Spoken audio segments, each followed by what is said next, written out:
turned 72 the same way I've turned 71 and 70, quietly, with a cup of coffee that had gone lukewarm while I stood at the sink staring out of the fence. The boards are warped now. I keep telling myself I'll replace them when the weather turns, and then I forget. Or I remember and decide it can wait. At 8:14 a.m., my phone buzzed on the counter. The old Samsung still does that little cricket chirp when a notification comes in, like it's apologizing for interrupting. I wiped my hands on the dish towel and leaned in, squinting. My glasses were in the other room. They usually are. Incoming transfer. $7,500. Memo allowance. For a moment I laughed. A small sound, dry as the toast I'd burned earlier and scraped in the trash. Allowance. As if I were 12 again, coming home with grass stains on my knees, waiting for my father to decide whether I'd earned $5 for mowing the lawn straight. I set the phone down carefully, face up, as if it might crawl away. The kitchen smelled like coffee and lemon cleaner. On the table sat a stack of unopened mail. Utility bill, pharmacy statement. A charity asking me to remember them in my will. I'd been meaning to open those, too. My son had sent the money. My billionaire son. I don't call him that in my head often. Usually he's just Daniel, or my boy, in the old places where habits settle and refuse to leave. But the number has weight. It pulls the word billionaire into the room, whether I want it or not. He made his first 100 million before he turned 35. Software, then data centers, then some opaque thing with energy credits that I never quite understood. I stopped asking after the second time he sighed into the phone like I was holding back by the ankle. The $7,500 sat there on the screen, crisp and final. Allowance. I poured more coffee and drank it black. The kettle clicked off, then on again, out of nervous habit. Outside, the neighbor's dog barked at nothing. Inside, the refrigerator hummed, steady and indifferent. Daniel hadn't called. He hadn't texted. Just the transfer. I did the math without meaning to. I always do. $7,500 wouldn't cover 3 months of my medications if the insurance hiccuped again. It wouldn't touch the roof repair estimate folded in my desk drawer, $18,200, itemized down to the nails. It wouldn't bring my wife back, and it wouldn't fill the chair across from me where she used to sit and peel apples into one long ribbon, because she said it was wasteful to break the peel. Allowance. The word needled me because it carried a history. We hadn't always been like this. Him sending money like a quiet reprimand. Me receiving it like a trespass. Years ago, when the trust was set up, there had been handshakes and smiles and a conference room with a view of a river. I remembered the smell of the carpet cleaner, the way the lawyer had lined up the documents with a precision that felt like care, just to make sure everyone's protected. Daniel had said then. He was wearing a watch that cost more than my car. I'd noticed and pretended not to. I'd signed where they told me to sign. I trusted the words as they were spoken, not as they were written. That's on me. I know that now. The phone buzzed again. This time a text. Dad, this should help. Let me know if you need anything else. Anything else. As if need were a list you could check off between meetings. I typed back and erased it. Typed again. Erased. My thumbs hovered, arthritic and stubborn. Thank you, I finally sent. 2 words. Polite. Bloodless. I sat down at the table and pulled the mail closer. The charity envelope slid under my palm, thin as a promise. I opened the utility bill first. Dates, numbers, due by times. Familiar territory. Control. The pharmacy statement followed, copays, adjustments, the slow bleed of aging translated into columns. Then I went to the desk. The drawer stuck. It always does. I tugged, and it came free with a complaint, spilling pens, and a rubber band that had long ago lost its will. Beneath the papers, warranties for appliances that no longer worked, a folded program from my wife's memorial. I found the folder. Blue. Labeled in my own hand years ago. Trust. I didn't open it right away. I sat there and listened to the house. The tick of the wall clock. The soft wheeze of a heater. I thought of Daniel's voice when he'd said protected. I thought of the memo line on my phone. Allowance. When I finally opened the folder, the paper smelled faintly of dust and toner. Dates leapt out at me. Signatures. My signature? Older rounder. His sharp, confident. The lawyer's stamp. impressed like a seal of approval from a country I didn't live in anymore. I told myself I was just refreshing my memory, that I was curious, that this was normal. The truth was simpler and harder. Something in me had shifted when that $7,500 arrived. A small, precise click, like a lock turning the wrong way. I traced a paragraph with my finger. Read it once, then again. The words didn't change, but my understanding did. The room felt smaller. The coffee tasted burnt. Outside, the dog stopped barking. Inside, I kept reading, and the allowance sat in my account, waiting for me to decide what kind of man it made me. I used to believe paper was honest. You could fold it, tear it, spill coffee on it, but it would still tell you what it was meant to tell you. Dates didn't argue. Signatures didn't smirk. Ink didn't change its mind because it had just closed a deal in Singapore. That belief lasted until about 9:47 a.m. when I reached page 14 of the trust documents and realized I was no longer reading with the paper, but against it. The trust had a name, the Harrington Family Preservation Trust, dated April 12, 2011. I remember the day because it had rained hard enough to flood the parking garage beneath the law office. Daniel had joked about it, said something about water always finding the lowest point. We laughed. I even repeated the joke to my wife that night. She didn't like it. The first pages were familiar. Boilerplate language about fiduciary duty, beneficiaries, asset classes. The kind of writing that pretends to be neutral while quietly choosing sides. I skimmed those. My eyes snagged on numbers. Initial funding, $4,200,000. Subsequent transfers, $11,850,000 over 7 years. Growth projections, conservative estimates, aggressive scenarios. I remembered the first million. Daniel was 32. He called me at midnight, breathless, said he'd broken through. I congratulated him. I told him I was proud. I meant it. I did not remember agreeing to be reduced to a line item. On page 19, there was a section titled Discretionary Distributions. The words were calm, measured, like a doctor explaining a procedure you hadn't yet agreed to. The trustee may, at their sole discretion, issue periodic distributions to the settlor for the purposes of health maintenance and reasonable support, taking into account the long-term sustainability of the trust. Settlor. That was me. I remembered learning the word that day. I'd repeated it aloud, testing it. Settlor. Daniel had smiled like a teacher indulging a slow student. Page 21 introduced a new character. Independent trustee. A firm name I recognized vaguely. One Daniel had praised for being bulletproof. There was a fee schedule attached. Annual management fee.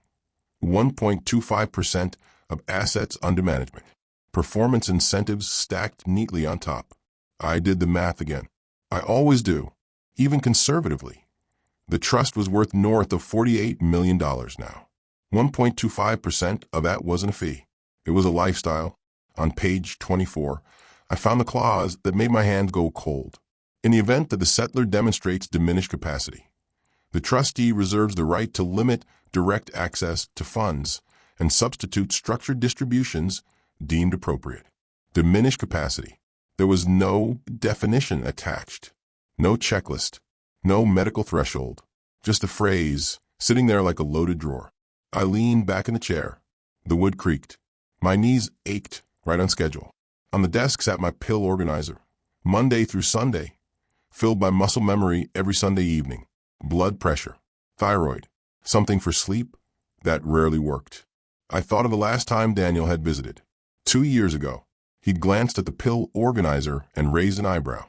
"Dad, are you managing okay?" he'd asked casually, already halfway to the door. Managing. Another word that pretend to care. I kept reading. Page 29 detailed the allowance mechanism. That was the actual phrase. Capital A. Standard monthly distribution. $7,500. Adjustable at trustee discretion. My mouth went dry. There it was. Not generosity. Not help. A mechanism. I read the paragraph twice. Then a third time, slower. The $7,500 wasn't a gift. It was a throttle. A valve opened just enough to keep me breathing. Not enough to let me move freely. I flipped back to the signature page. My signature stared up at me. Dated April 12, 2011. The ink looked heavier there, as if I'd pressed harder than usual. Maybe I had. My wife's name wasn't anywhere on the document. She'd been sick that year. I remembered Daniel saying it was simpler this way. Simpler for whom? There were amendments. 3 of them. 2015, 2018, 2021. Each one tightened something, clarified something, removed ambiguity in favor of authority. The last amendment had a note in the margin handwritten. Daniel's handwriting, sharp angles, confident strokes. Dad agreed per phone call. I stared at that line for a long time. I tried to remember the call, tried to place it. I remembered many calls. Daniel pacing. Daniel distracted. Daniel saying things like, "It's just paperwork, and nothing changes for you. And this protects everyone." I remembered agreeing because disagreeing took energy I didn't have that day. Because my wife was asleep in the other room with a heating pad, and I didn't want to wake her. Because trusting your son feels like a default setting, not a decision. The clock on the wall ticked past 10. I closed the folder and sat there, hands flat on the desk, breathing carefully. The house felt different now, not smaller, but more defined. Like walls had moved closer without warning. My phone buzzed again. Another text from Daniel. Also, just a heads up, the trustee prefers all requests go through me. Keeps things efficient. Efficient. I picked up the phone, then set it back down. My reflection stared at me from the dark screen. Older than I felt, sharper than I had expected. Allowance. Mechanism. Diminished capacity. For the first time since the money arrived, I wasn't confused anymore. I was angry. And anger, I was discovering, had a remarkable way of sharpening the print. I waited until mental call. There's a certain hour when your voice sounds steadier, when the morning stiffness has worked itself out of your joints and the pills have settled into their places. Noon's good. Noon pretends you're still in control of the day. I dialed Daniel first. Straight to voicemail. I didn't leave a message. I dialed again an hour later. Same result. On the third attempt at 1:37 p.m., someone picked up, but it wasn't him. Daniel's office, a woman said, bright and efficient, like she'd been trained to smile through the phone. "This is Lauren." I knew the name. Daniel's wife. His second. Younger than my son by 15 years and older than his conscience by about the same margin. "Lauren," I said. "It's his father." A pause. Not a mistake. Calculated. I could hear her deciding how to place me. "Oh, hi," she said finally. "Is everything okay?" That question. Always that question. "I received a transfer this morning," I said. $7,500. "Yes," she said quickly. "That would be your monthly distribution." Distribution. She didn't even pretend. "I have some questions about the trust," I said. Another pause. Shorter this time. "Daniel's in meetings all afternoon," she said. "But honestly, the trustee handles all of that. It's probably best you direct questions there. I'd like to speak to my son." "Well," she said, and I could hear the smile sharpen. "He's very busy." And these conversations can get confusing. The trustee is equipped to explain things clearly. Confusing. I felt heat rise behind my eyes, quick and unwelcome. I kept my voice level. "I've been reading the documents," I said. "They're not confusing." "Well," she said again, "that's good to hear. Still, the structure is in place for a reason. It's meant to reduce stress for everyone involved." Everyone. A word that never includes the speaker. "I didn't agree to be put on an allowance," I said. There it was. I hadn't planned to say it like that, but the word forced itself out, heavy and exact. Lauren exhaled, just slightly, a controlled release. "It's not an allowance," she said. "It's support. You're very fortunate, you know. Many people your age." "My age," I repeated. "Yes," she said smoothly. 72, right?" I hadn't told her that. "Not recently. I'd like Daniel to call me," I said. "I'll let him know you reached out," she replied. "But just so you're aware, the trustee has final say. Daniel's role is more liaison than decision maker." That was new. Or maybe it wasn't. We hung up without saying goodbye. I sat there with the phone in my hand, listening to the empty line. The house creaked as the heater kicked on. Somewhere down the street, a car alarm chirped and stopped. At 2:12 p.m., my phone rang. "Daniel?" I answered on the first ring. "Dad," he said, already tired. "What's going on?" "I've been reading the trust," I said. Silence. Not the awkward kind. The tactical kind. Okay, he said carefully. And I don't recognize what it's become. A breath. I imagined him leaning back in his chair, glancing at a screen, doing two things at once. You're overthinking it, he said. It's just structure. There's a clause about diminished capacity, I said. Did you know that? Yes, he said too quickly. It's standard. And who decides that? The trustee, he said, independently. Based on what? Dad, he said. And now the patient slipped just enough to show the steel beneath. This is exactly why the system exists. You get worked up. You fixate. Fixate. Another tidy word. I was never assessed, I said. No, doctor. No evaluation. There doesn't have to be, he replied. It's preventative. Preventing what? A pause. Longer this time. Risk, he said. Exposure. Bad decisions. I laughed then. I couldn't help it. It came out sharp and surprised us both. Bad decisions, I said. Like trusting my son? That's not fair, he snapped. Isn't it? He sighed. I heard papers shuffle. A door close. Dad, he said softer now, this is about protecting assets. Long term. You don't need millions sitting in a checking account. You're taken care of. Taken care of. Like a package. I want access to my own funds, I said. That's not how it works. I want to speak directly to the trustee. They'll tell you the same thing. Then I'll hear it from them. Another sigh. This one heavier. Fine, he said. I'll have someone reach out. Someone. Not him. The call ended without resolution, without warmth, without apology. I set the phone down and stared at the trust folder again. The blue cover looked darker now, almost bruised. I opened it and reread the margin note from 2021. Dad agreed, per phone call. I tried to remember that call again. The date matched a week when my wife had been in the hospital. I remembered the beeping machines, the way Daniel had stood by the window talking quietly, telling me not to worry about logistics. Logistics? At 3:46 p.m., an email arrived from the trustee's firm. Dear Mr. Harrington, we understand you have questions regarding your distribution schedule. We would be happy to arrange a call to clarify the trust's intent and ensure your continued comfort and security. Comfort, security, clarify. They suggested Thursday at 10:00 a.m. I accepted. That night I didn't cook. I ate crackers and cheese standing at the counter. Crumbs falling onto the floor, I just swept. The television murmured in the other room. A game show where people guess prices they'd never pay. Before bed, I lined up my pills for the next day. My hands shook slightly, not enough to spill, but enough to notice.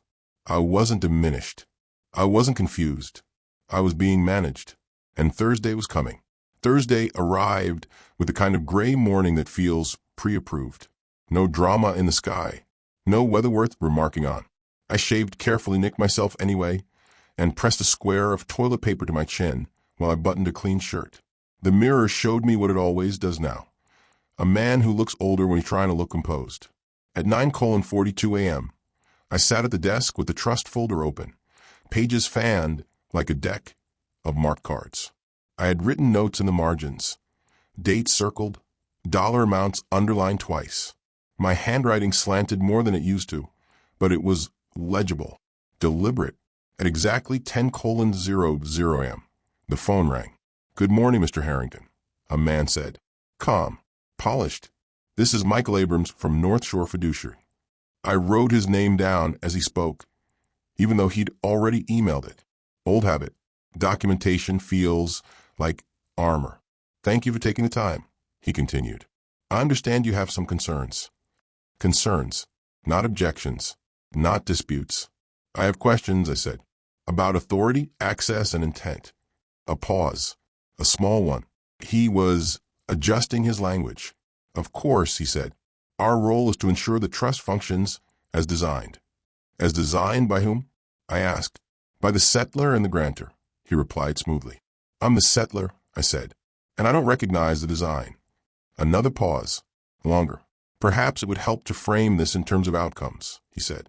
Your son has been very clear that your comfort and stability are priorities. My son, I said, is not the trustee. No, Abrams agreed, but he is the primary beneficiary. There it was, clean, undeniable. And I am. I asked. A lifetime income recipient, he said. With safeguards. Safeguards against what? Volatility, he said. And vulnerability. I felt my jaw tighten. I kept my voice even. You're referring to diminished capacity. Yes, he said. Among other factors. Which factors? I asked. Be specific. He cleared his throat. A subtle reset. Age-related decline, he said. Cognitive load. Emotional decision-making. Has anyone assessed me? I asked.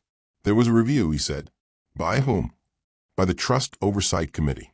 I looked down at the document. There it was, buried deep. A committee I hadn't noticed before. Names followed, none of them mine. When did this review occur? I asked. In late 2021. The same year as the last amendment, I said. Yes. And what evidence did they use? I asked. Primarily behavioral indicators, he said. Communications, patterns, phone calls, I said. Yes, he replied. Among other things. I closed my eyes for a moment. I saw the hospital room again, the machines, the way my wife's hand felt lighter each day. So I said, opening my eyes, while my wife was dying. My phone calls were being evaluated for competence. He didn't answer that directly. The intent was protective, he said. Protective of whom? I asked. Another silence. This one heavier. I could almost hear him choosing between honesty and policy. Mr. Harrington, he said finally, the trust holds approximately $51.3 million in assets. Our mandate is to preserve that value across generations. Across generations. And my allowance? I asked. Your distribution, he corrected gently. $7,500 a month, I said, which comes to $90,000 a year, before taxes. Yes, he said, indexed annually. $90,000, I repeated, from a trust generating over $3 million a year in returns. It's sufficient, he said, for survival. I said, not for dignity. He inhaled, exhaled. Mr. Harrington, he said, you're not deprived. No, I said, I'm contained. There was a faint click on the line. Someone else joined the call. Hello, Dad. Daniel. I hadn't known he'd be there. My stomach tightened, not fear exactly. Something colder. Daniel, I said. I thought it might help if I joined, he said. To reassure you. Reassure me about what? I asked. That my own money is being rationed? That's not fair, he said. You're safe. You're comfortable.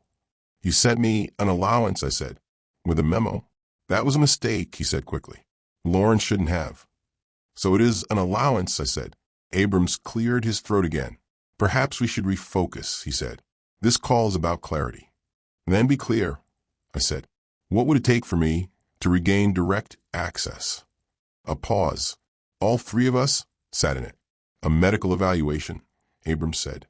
Independent, plus committee approval. And if I pass? I asked. Then we would consider adjustments, he said. Consider. And if I don't? I asked. Then the current structure remains, he said. I laughed then. Not sharp this time. Slow. Tired. You've built a system where I have to prove I'm still myself, I said. To people who profit from deciding I'm not. That's cynical, Daniel said. That's arithmetic, I replied. Silence again. Longer than before. Dad, Daniel said finally, you don't need to fight this.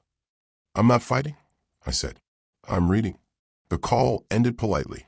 Too politely. Thank yous were exchanged. Promises to follow up were made. When the line went dead, the house felt louder. The clock ticked like it was keeping score. I sat there for a long time, hands resting on the papers. Then I turned to the back of the folder. There was an appendix I hadn't read yet. Dense. Legal. Easy to skip. I didn't skip it this time. Halfway down page 48, I found the sentence that made me sit up straight. In the event of trustee overreach or demonstrable conflict of interest, the settlor retains the right to initiate a special review under Section 9.4. Section 9.4. I flipped pages. My heart beat faster, steadier. Special review. Requirements. Triggers. Procedures. And one small, beautiful detail they had overlooked. The review could be initiated unilaterally by me. For the first time since the $7,500 arrived, the house felt like it had room again. I closed the folder carefully. I wasn't diminished. I was awake. If you believe older voices still matter, support this channel with a like and a subscription. I slept poorly that night, but not because of fear. My mind kept arranging things, putting them in order, dates sliding into place, names attaching themselves to actions. It was a kind of mental activity I used to have when a project finally revealed its spine, when confusion gave way to structure. At 5:18 a.m., I got up and made coffee. Stronger than usual, I opened the folder again and reread section 9.4 slowly, aloud, as if the words needed to hear themselves. Special review may be initiated by the settlor upon written notice, citing reasonable belief of trustee overreach or conflict of interest. Reasonable belief. They love that phrase. Elastic enough to stretch when needed, firm enough to snap back when challenged. The section went on. Time frames, notice requirements, arbitration clauses, remedies. The language was dense but precise, like a locked box with instructions etched into the lid. And then there it was, during the pendency of a special review. Discretionary limitations on settlor access shall be temporarily suspended, reverting to baseline rights under original trust formation. Baseline rights. I flipped back to the original agreement. Page 6, Section 2.1. The settlor retains unrestricted access to trust principal for personal use. Unrestricted. My coffee went cold again. By 7:30 a.m., I had drafted the notice. Not typed, handwritten first, to make myself slow down. Then typed, printed, signed. I included dates, specifics, quotes from a call, references to fee structures and committee incentives. I did not accuse. I documented. At 8:55 a.m., I drove to the post office. The clerk recognized me. She always does. Morning, she said. Cold one. Clear, I replied. That'll do. I sent the notice, certified. Return receipt requested. Then I sent copies by email to the trustees firm, to Daniel, and after a moment's thought, to the firm's compliance department. At 9:12 a.m., my phone rang. Daniel again. I let it ring twice before answering. What did you do? He asked. No greeting. No patience. I initiated a special review, I said. Section 9.4. Silence. Real silence this time. The kind you don't fake. That clause is for extreme cases, he said finally. This is one, I replied.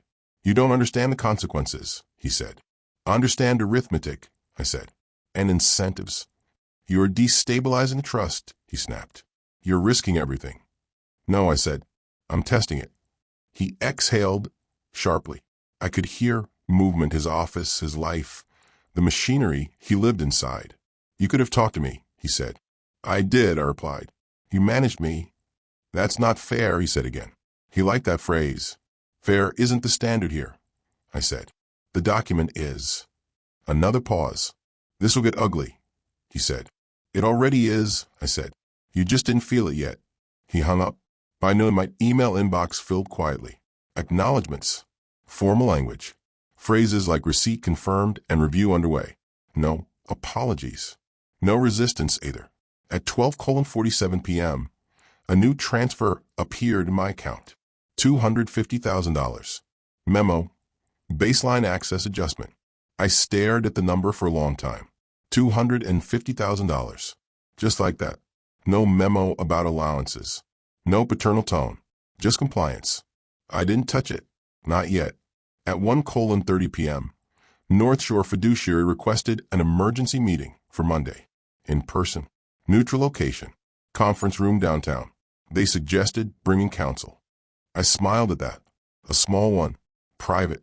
I already had a name in mind. At 3:00 p.m., I called Ellen Price. She'd been the junior attorney in the room the day the trust was formed. Quiet. Observant. She'd slid the papers toward me without commentary and met my eyes like she wanted me to read them. She answered on the second ring.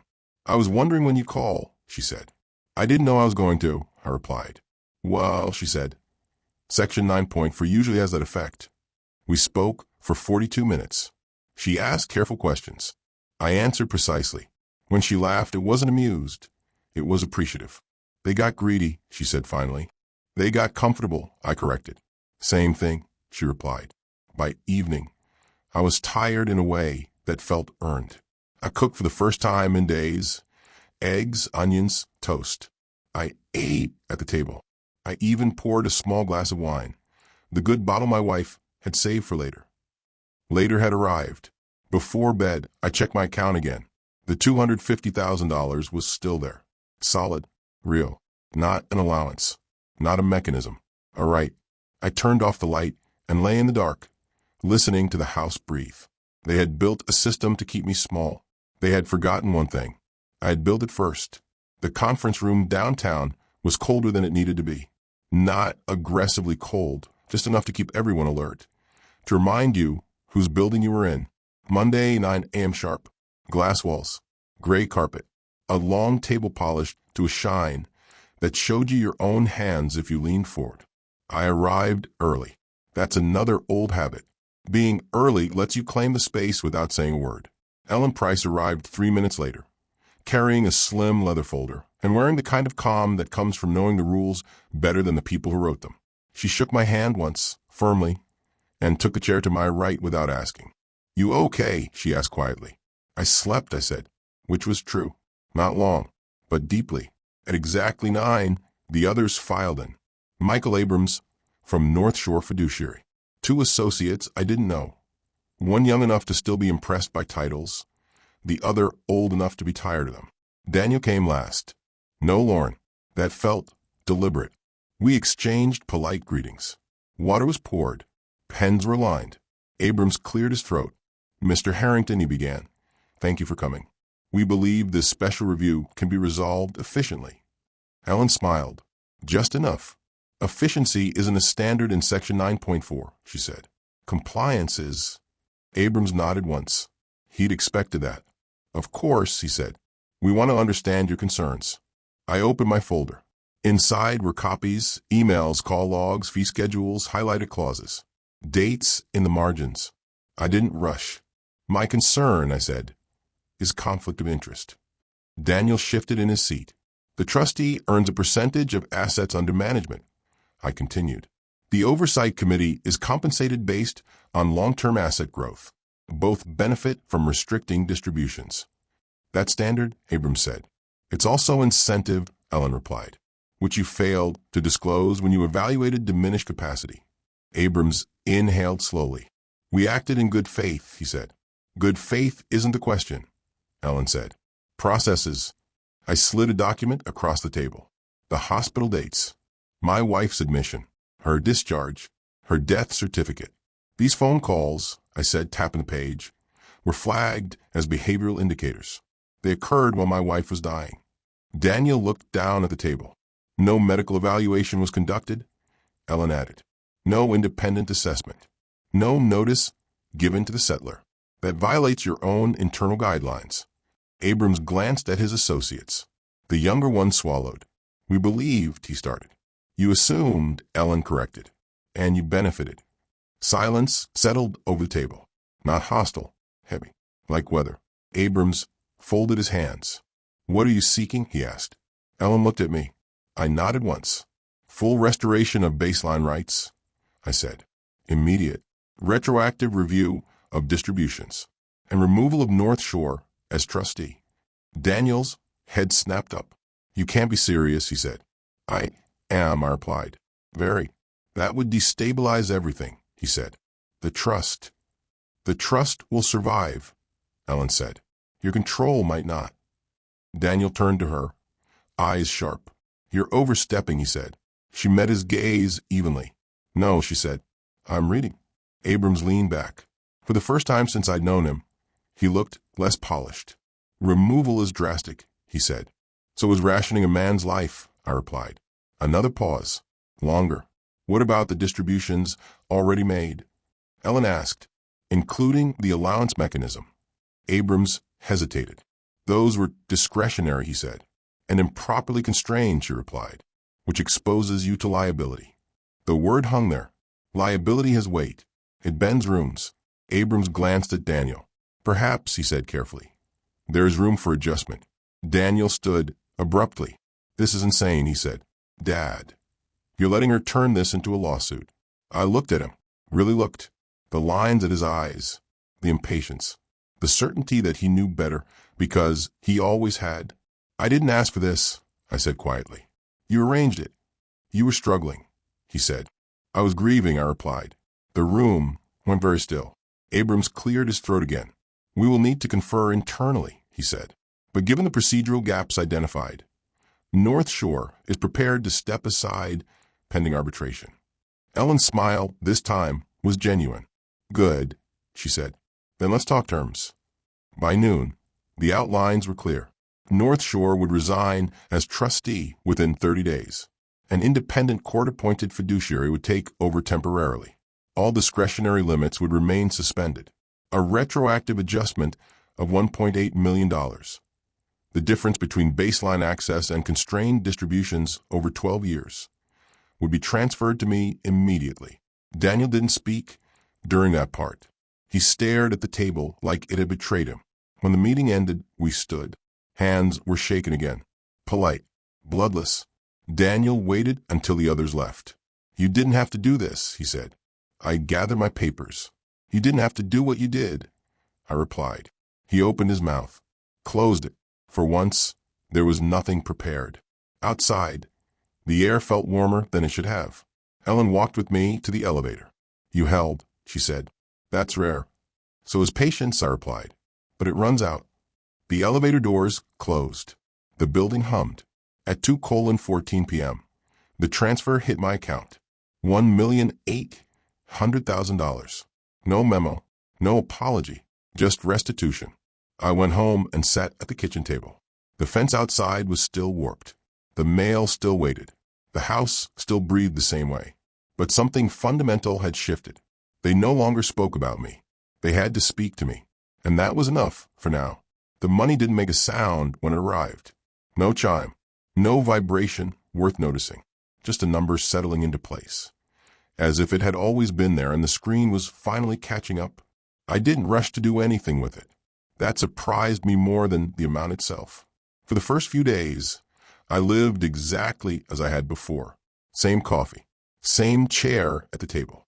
Same slow walk down the block in the afternoon. Stopping at the corner where the sidewalk buckles, and the city pretends not to notice. Daniel didn't call. Lauren didn't text. North Shore fiduciary sent a formal resignation letter, heavy with phrases like mutual agreement and best interests of all parties. I filed it in the blue folder, now thick enough to refuse closing without pressure. Paper has weight when it tells the truth. The court-appointed fiduciary introduced himself by email. Polite, neutral. He asked how I preferred to be addressed.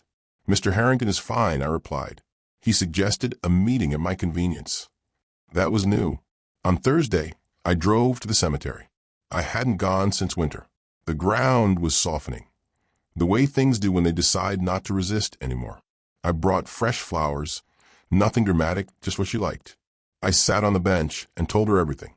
The allowance, the documents, the meeting. I didn't yell, I said aloud, feeling foolish and relieved at the same time. I just read. The wind moved through the trees. No answers, but no judgment either.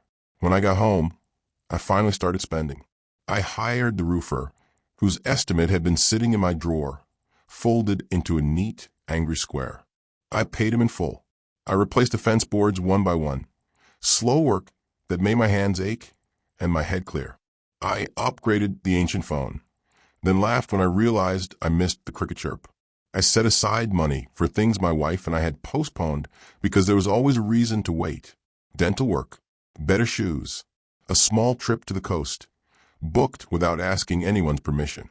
I also did something quieter. I rewrote my will, not out of spite, out of accuracy. Daniel remained in it, but differently, precisely. Conditions replaced assumptions. Transparency replaced trust where trust had been spent. When I signed the last page, my hand was steady. A week later, Daniel finally called. "Dad," he said. "No edge this time. Just caution." "I'm here," I replied. "I didn't think it would go this far," he said. "That's the problem," I said. "You didn't think." Silence. Shorter than before. "I was trying to protect the future," he said. "You were trying to own it," I replied. He didn't argue. That more than anything told me how deeply he understood. "I don't know where we go from here," he said. "Neither do I I said, but it won't be managed. We ended the call without warmth, but without war. Sometimes that's the most honest ending available. That night, I sat at the table and looked around the kitchen. The scratches, the stains, the chair she used to pull back with her foot. Nothing had changed, and everything had. I wasn't restored to youth. I wasn't absolved of grief. But I was no longer a mechanism. I was no longer an allowance. I turned off the light and went to bed, knowing something simple and final. They had measured my worth in monthly transfers. I answered with a signature.